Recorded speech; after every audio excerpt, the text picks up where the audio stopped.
राज्य मार्ग परिवहन महामंडळ अर्थात एसटी महामंडळ का तर टाकतंय, कारण आपण जर बघितलं तर या एसटी महामंडळाच्या अनुषंगाने अनेक तक्रारी आपण बघितल्यात. लालपरी जिथं कुठलीही वाहन व्यवस्था जात नाही तिथं जाते, मात्र मागच्या काही दिवसांमध्ये अनेक ठिकाणी बस बंद पडल्याच्या उदाहरण आहेत. आणि आत्ता आपण जर बघितलं तर हेच चित्र जे कुठेतरी बदलताना दिसत आहे. मी सध्या परभणीच्या एसटी आगारामध्ये आणि या शिवाई नावाच्या 10 बसेस, नव्या बसेस, इलेक्ट्रिक बस या एसटी महामंडळाच्या दिमतीला तयार झालेल्या आहेत, आलेल्या आहेत. आपण जर बघितलं तर या बाजूला हे चार्जिंग स्टेशन जे आहे ते उभारण्यात आलेलं आहे आणि त्यानंतर या शिवाई नावाच्या इलेक्ट्रिक बस ज्या आहेत या एसटी महामंडळाच्या ताफ्यांमध्ये आलेल्या आहेत. आपण जर बघितलं तर पूर्णतः इलेक्ट्रिक अशा या बसेस आहेत. शून्य कार्बन उत्सर्जन म्हणजे पर्यावरणाला धरून या बस आहेत. आणि आपण जर बघितलं तर मध्ये अतिशय खाजगी ट्रॅव्हल ज्या पद्धतीनं आहेत त्याच पद्धतीनं ही गाडी जी आहे ती बस तयार करण्यात आलेली आहे. 45 सीट मध्ये आहेत आणि पूर्ण वातानुकूलित अशी ही बस आहे.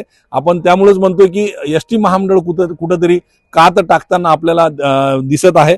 कारण एसटी परभणी आगारासाठी एकूण 72 इलेक्ट्रिक बस मंजूर आहेत.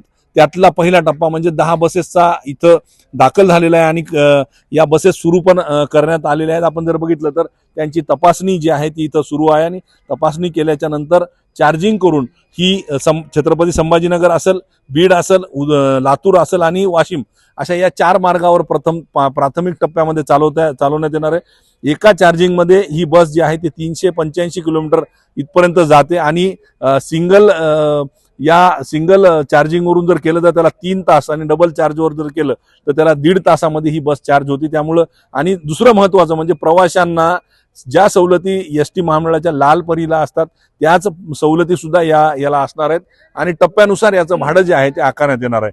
त्यामुळं कुठेतरी एसटी महामंडळाच्या प्रवाशांसाठी ही आनंदाची बातमी आणि परभणी आगारामध्ये सुद्धा या बसेस ज्या आहेत त्या आता येणाऱ्या काळामध्ये मोठ्या प्रमाणात वाढताना दिसून येतील. पंकज क्षीरसागर, एबीपी माझा, परभणी. एबीपी माझा, उघडा डोळे बघा नीट.